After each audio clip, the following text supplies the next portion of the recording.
All right. You can get closer. It's Oh, yours? you're taking the Ford? Oh, I thought you were taking It's yours? Yeah. No. What's the story about it? Huh? What's the story behind it?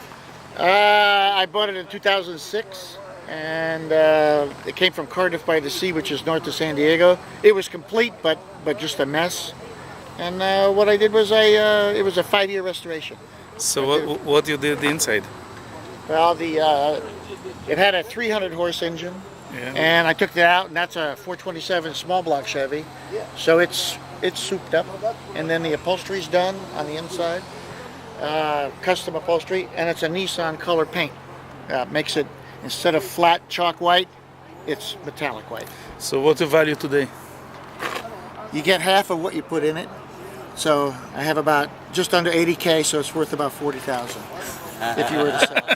That's just part of the hobby. That's part of the hobby. Good luck with that one. Yeah, good luck with Oh, that. you one. can wait 20 years? Yeah. I'm having fun with it. You Yeah, gotta sure. have fun. Time, that's right. You gotta explain that. Good time.